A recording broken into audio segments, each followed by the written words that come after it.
Welcome to Roll for Crit. You're watching our review of Rick and Morty, The Ricks Must Be Crazy Multiverse game. That's the full title. From Cryptozoic, it is their latest Rick and Morty game based on the episode of the same title from Season 2, in which there are a series of multiverses created by Rick and then the people living inside of his first multiverse, and on and on. If you haven't seen the show, you'll probably be a little confused. But if you've seen the episode, you'll understand what's going on. So the premise of the game is you're all characters within these multiverses, and you're trying to build different contraptions and such that will get you points, and at the end of the game, when someone reaches a certain victory point level, then whoever has the most points wins. Yeah, but in order to gain those victory points, you're going to need power. And just like in the original episode where pretty much each universe below it sort of provides power, you're going to be passing on power up and up to try to power up your contraptions.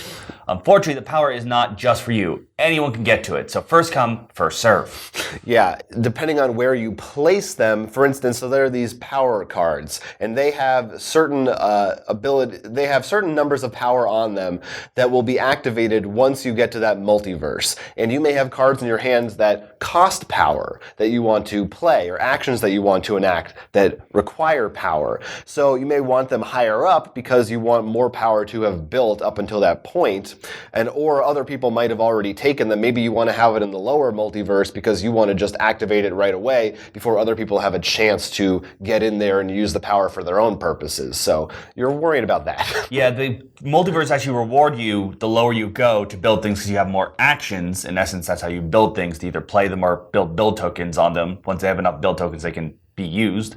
However, the lower the actions go, they have sort of different effects. For example, the Teenyverse, the lowest level, once you use a contraption, it can't be used again. It doesn't not refresh until the next round after that. So pretty much it's like every 2 rounds you can use it. When the higher verse is the highest one, you can only have 2 actions to build, but you can use contraptions that aren't finished yet.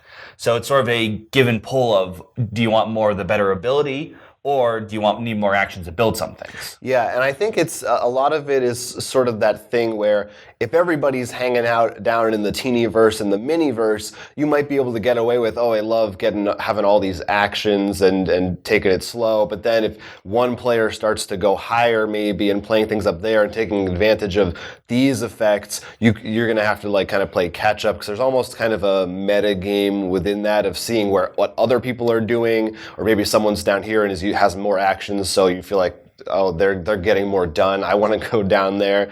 And you also want to be in a certain place at a certain time, potentially, because sometimes the powers that are listed there, you want to have that position in order to use it when the time comes. So it's a card game primarily, but it sort of has the feel of a board game in that you are moving between these locations. Well, the big thing is this is a really crazy resource management. But there's only one resource. But because the way it sort of travels upstream, I guess would be the correct term in this case, and that because everyone's pulling from that pool, you are going to have to learn how to manage that with I could build this up here and I only need to put 1 token, but if I build down here, I might be able to drain the power before it gets to your contraption. So there's that whole give and take, and how can I sort of gain the most power for me? Once everyone gets their turn to place contraptions or power supplies, we're going to go by miniverse to miniverse to build power, and people get the chance to play these one-shot abilities. They are pretty interesting, and they can do things such as this one lets you steal 2 VP from someone in the multiverse. I have one that lets you just steal 2 cards from someone. I think there's only one, but there is one that literally lets you pretty much just spend power for nothing. It's just to drain it. So you could literally be like, I'll do my contraptions, and there's no more power here. Yeah, just to totally screw over all the people ahead of you, or behind you, depending on how you look at it. And of course, all the art on the cards is from this episode of the show, and the names of everything are very Rick and Morty. I've got the Google box here. There's the Blue Yank.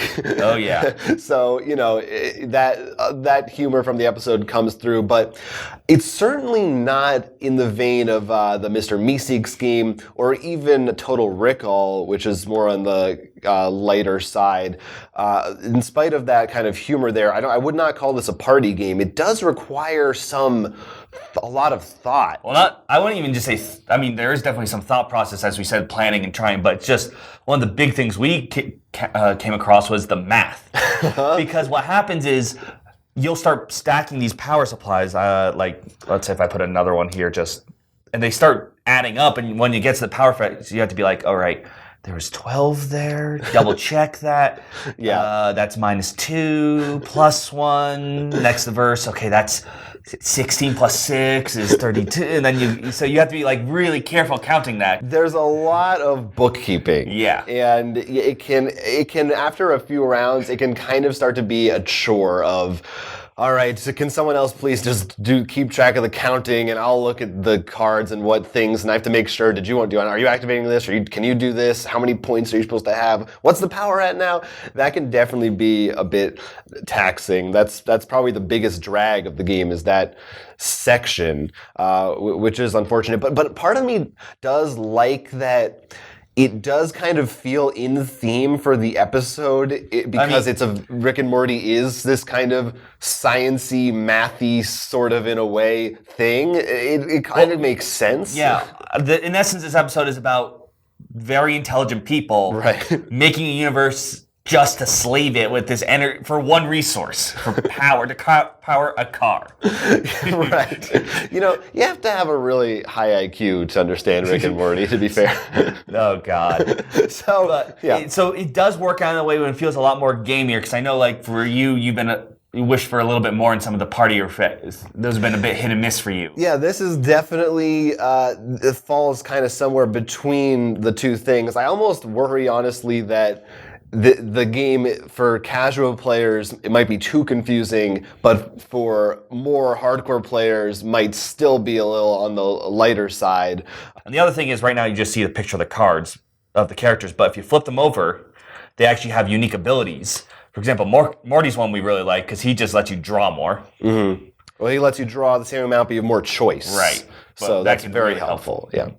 And I do like, this is a small thing, but on each of the backs they say, like, Zeep is the creator of the miniverse, Rick the creator of the microverse.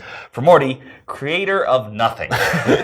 Yeah, there's some good little touches in there like that. It's easy to see everything. It's all laid out. So we have it the way they put in the book is kind of this vertically. You could also do it horizontally depending on your table space. I kind of like it like this because it does get across the, like, oh, this is the bottom verse, and you get a good visual sense in your head of how it all works. But it may be a little easier to just go left to right depending on what you're doing. But yeah, that is the game. It really, the counting math thing was really, I think, what turned us off from it. But I do admire that they went for something with this theme that really captured that episode in a unique way.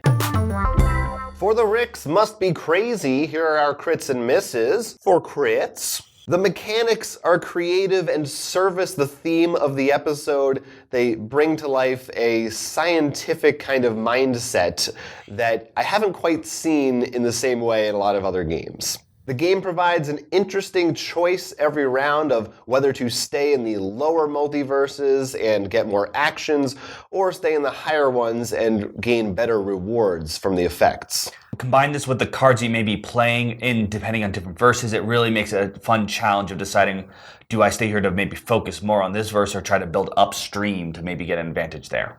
There's a lot of interaction between the players, not just from cards that you can have to steal from each other or mess up each other's day, but also just being in the same multiverses or not. All of your cards kind of on the field will be affecting other people on their turns. Because you all share the one resource, you will actually worry if you see someone play a contraption somewhere and be like, okay, he's taking 4 resources from there now. Will I have enough power to reach up here? And if not, how can I fix that issue?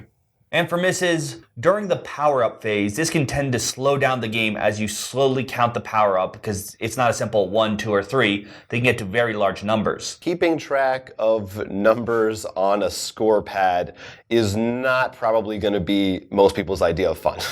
As we've seen with many Rick and Morty fans, they tend to probably gravitate more towards the party games, as maybe they're not in the board game fandom yet. So there is some worry of how much they will actually enjoy this game. Yeah, I worry that maybe this game is kind of trying to straddle a line between casual and heavy and may end up not really pleasing either section of gamers.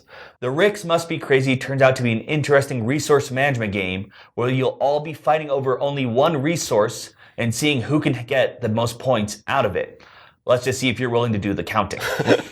Yeah, if you're a Rick and Morty fan, I think this will not satisfy probably the humor aspect that you enjoy about the show, but as a theme for a very unique set of mechanics, I think it does a good job in that regard.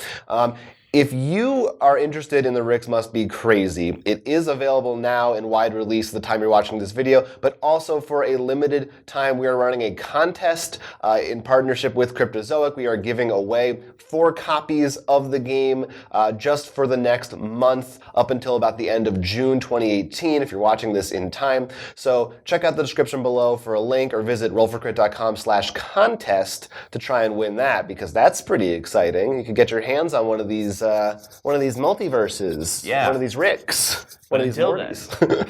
I'm Will. I'm Jonathan. And this has been a Roll for Crit review. Don't forget to click that like button and, of course, subscribe for even more excellent videos. I subscribed and now I'm rich.